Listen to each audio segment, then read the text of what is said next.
안녕하세요, 오지랖입니다. 오늘은 이웃나라 중국에 대해 다뤄보려고 합니다. 지난 한 해 동안 특히 중국의 기술 굴기에 대한 소식이 많았는데요. 반도체, 전기차 같은 첨단 산업 분야에서 잇따라 성과를 내며 두각을 보였죠. 딥시크 같은 스타 기업의 탄생, 상하이 지수가 최근 10년 만에 사상 최고치를 찍으면서 중국의 성공 스토리를 뒷받침하고 있습니다. 하지만 보이는 게 전부는 아니죠. 중국의 내부를 들여다보면 또 다른 현실이 감춰져 있습니다. 청년 실업률 17%대, 부동산 시장 침체, 내수 부진, 지방정부의 악성 채무 등 문제가 쌓여 있습니다. 중국 경제가 위태롭게 외주를 타고 있다는 말까지 나오는데요. 세계 공장에서 기술 강국으로 도약하고 있는 중국, 그 화려한 겉모습 뒤에 어떤 구조적 위기가 도사리고 있는 걸까요? 오지랖에서 자세히 알아보시죠.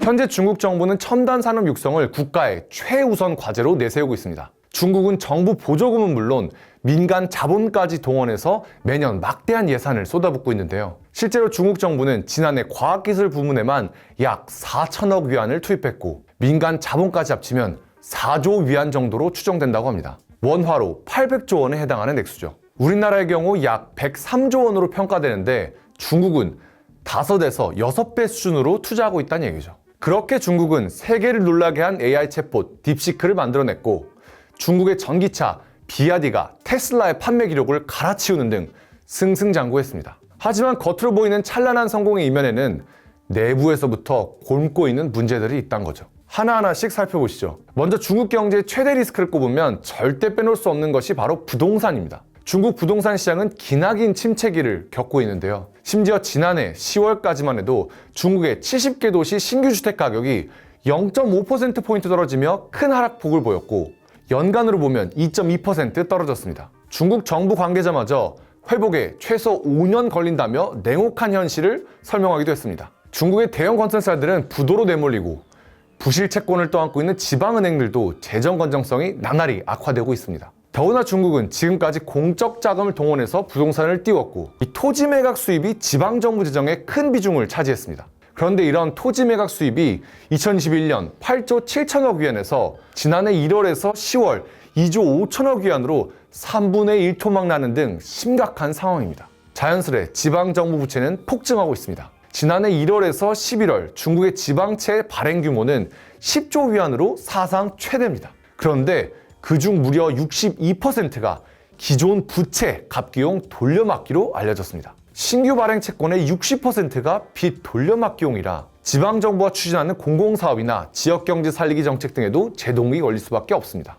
부동산 시장의 침체가 지역은행, 지방정부의 존립까지 위협하면서 중국 경제를 옥죄고 있는 겁니다. 자, 내가 살고 있는 집의 가격이 떨어지면 국민은 무엇부터 할까요? 지갑부터 닫겠죠. 실제로 현재 중국의 내수 부진 때문에 디플레이션 우려까지 나오고 있는데요. 지난해 11월 소매 판매는 1.3% 오르는 데 그치며 6개월 연속 둔화를 보였고요. 생산자 물가지수는 37개월 마이너스, 소비자 물가지수는 0%대에 머물러 있습니다. 소비자의 역자산 효과로 지갑이 닫혔다는 걸 알 수 있죠. 경제 내실이 탄탄해야 사람들이 돈을 쓰면서 물가가 인플레이션을 자극하지 않는 선인 2% 안팎으로 오를 텐데 소비가 부진하니까 물가가 제자리 걸음을 하고 있는 겁니다. 경기 침체를 알리는 대표적인 신호 중 하나죠. 청년 실업도 중국 경제의 미래를 발목 잡는 큰 리스크로 떠오르고 있습니다. 중국 국가통계국에 따르면 2025년 10월 기준 16에서 24세 청년 실업률은 17.3%입니다. 9월 17.7%에서 소폭 떨어졌지만 여전히 전체 실업률 5.1%의 3배를 넘습니다. 8월에는 18.9%로 사상 최고치를 찍기도 했는데요. 일각에서는 유연고용과 구직 포기자까지 포함하면 40% 이상 치솟을 수 있다는 분석도 나옵니다. 사실 이 부분은 우리나라와 닮은 모습이 있습니다. 중국도 한국과 마찬가지로 교육열이 어마어마합니다. 학부모들 사이에서 자녀의 대학 진학이 마치 지상과제처럼 여겨지고 있죠. 그 결과 몇 년 사이 대학 진학률이 빠르게 높아졌고 대학 졸업장을 가진 청년들이 쏟아졌는데 이들의 성에 차는 직업은 많지 않은 게 현실이잖아요. 매년 1200만 명의 대학생이 졸업을 하는데 대도시에 있는 고소득, 양질의 일자리는 오히려 줄어들고 있습니다.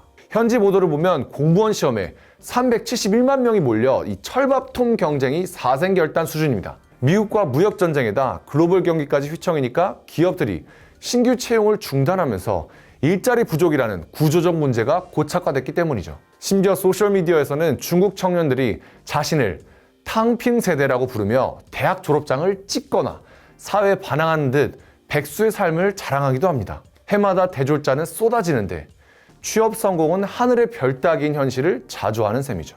결국 청년들은 비정규직, 저임금 일자리로 몰려 파트타임 알바를 하고 있고요. 중국 정부는 첨단 산업 육성을 통해 일자리 창출하겠다고 공언하고 있지만 AI와 로봇 같은 첨단 산업이 발달하면서 글로벌 대기업들은 되레 일자리를 줄이고 있기 때문에 쉽게 해결될 기미가 보이지 않습니다. 지난해에는 중국의 분기별 GDP 성장률은 1분기 5.4%, 2분기 5.2%를 기록하다 지난 3분기에는 4.8%로 주저앉았습니다. 전문가들은 미중 무역 전쟁의 여파도 있었지만 결정적으로 부동산 시장의 침체와 내수 부진이 초래한 결과라고 입을 모으고 있습니다. 2026년 전망도 먹구름입니다. 지난해에는 간신히 5%를 넘어설 수 있었다고 해도 올해는 4%대로 꼬꾸라질 것이란 시각이 지배적인데요. 올해 중국 경제 성장률을 두고 IMF는 4.5%, OECD 4.4%, 세계은행도 4.4% 등을 예측했습니다. 중국 정부는 5% 안팎의 목표치를 고수하고 있지만 미중 긴장 지속, 수출 둔화, 지방 부채, 과잉 생산 등 쌓여있는 악재가 많습니다. 최근에 인터뷰한 글로벌 컨설팅 펌의 고위 관계자는 중국은 첨단 산업을 육성하기 위해 기업들끼리 치열한 경쟁을 시켜서 단 하나의 챔피언을 만들어낸다고 합니다. 챔피언이 탄생하면 막대한 보조금과 고급 인력을 지원해주지만 도태된 기업들은 파산하고 시장 밖으로 내몰린다고 하죠. 앞만 보고 달려나가고 있는 중국. 하지만 그 이면에 있는 숱한 문제들을 어떻게 해결해 나갈지 한번 지켜보시죠.